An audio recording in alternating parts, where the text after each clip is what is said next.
Okay. Um, when you look at this game this week, it's a great opportunity for us playing against a really good football team. When you look at Kentucky, to me, I'm looking at them over the last 4 or 5 years. They continue to get better every year.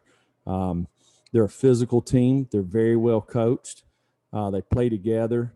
They played in a lot of close games and won a lot of close games over the last couple of years. So be a tremendous challenge for us. Find out a little bit about who we are. We've had a couple of good days of practice here. It's going to be a fast turnaround with an early kick on Saturday, and we're looking forward to it. So we need to play a clean game. We need to play together. We need to bring a lot of fight and perseverance with us because it'll be one of those games. Questions? We'll start with David Pascal and then go to Gustavo. Hey, Jeremy, there have been a lot of reality kind of moments during this coronavirus, like when you announcing 44 players missing practice. Of course, today seems like one of those days, too, with the Florida LSU cancellation, and then just news about Nick Saban testing for COVID. Just kind of wanted to get your reaction since I know you and Coach are obviously tight.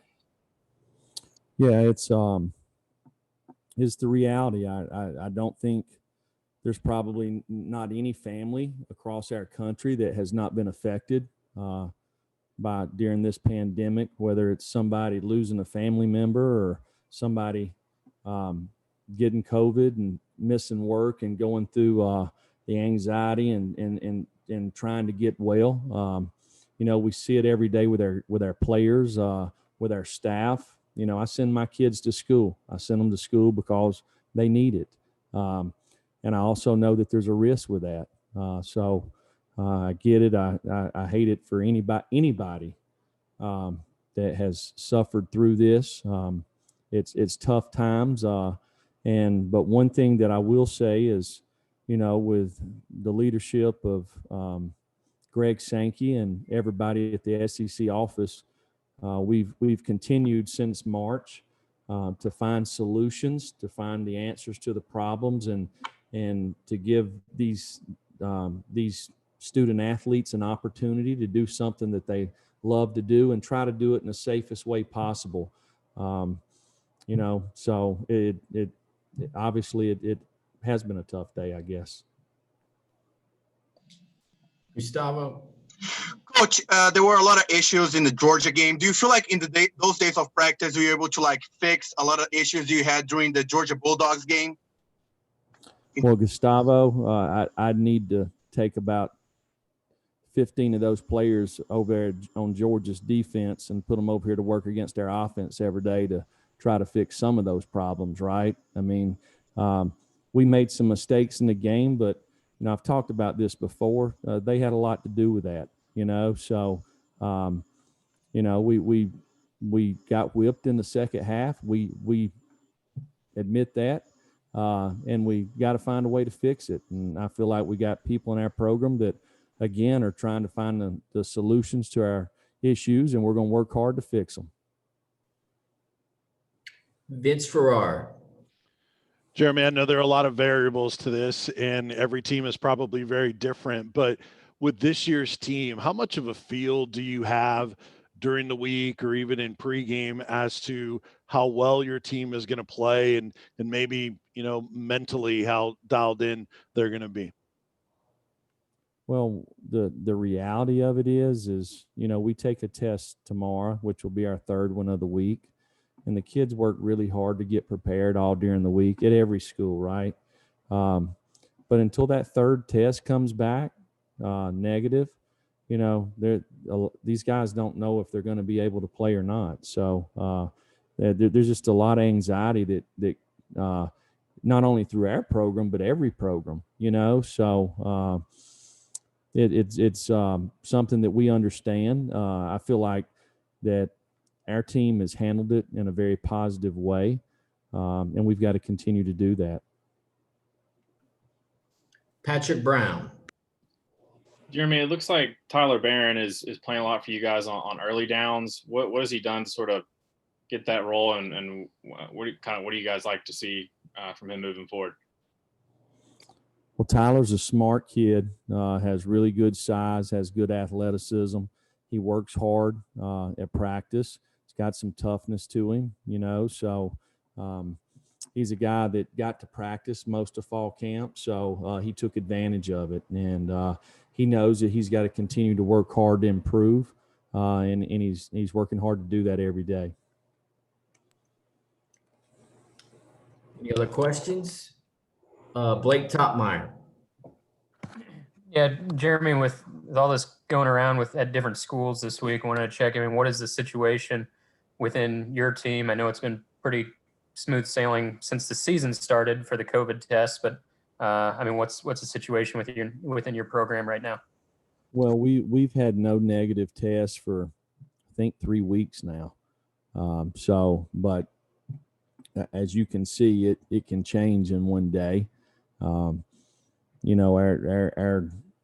think our players and our staff and everybody in our program is working hard to, follow the CDC guidelines and wear your mask. And, but again, when you go home at night and, I got a 3 and a 5-year-old that are at school and they're wearing their masks, but, they also possibly take it off some during the day too. So, for me, I understand that, but it's something that I think all of us have to make a choice and, decide what we think is best moving forward.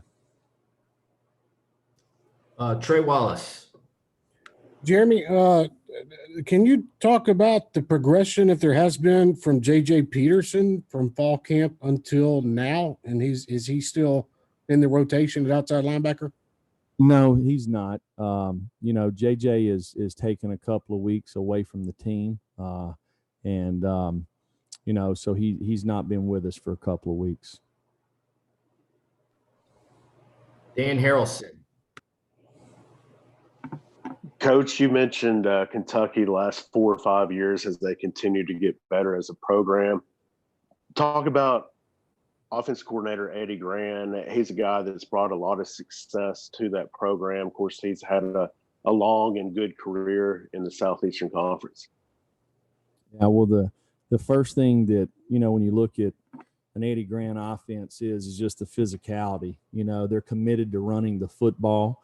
And they've had success running it against everybody.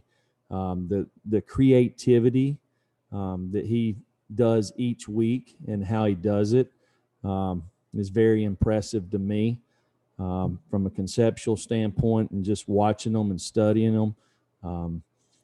So it's a huge challenge for us, but I think Eddie does a phenomenal job. Back to Vince Ferrara.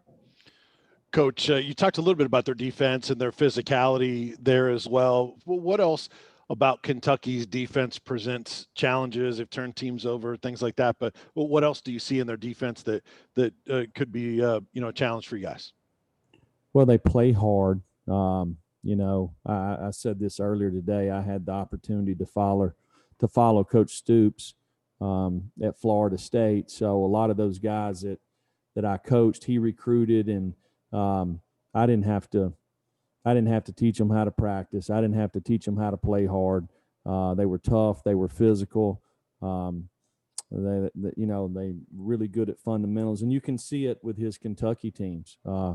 They give you a lot of different looks. They've recruited big, long athletes, guys that have really good ball skills.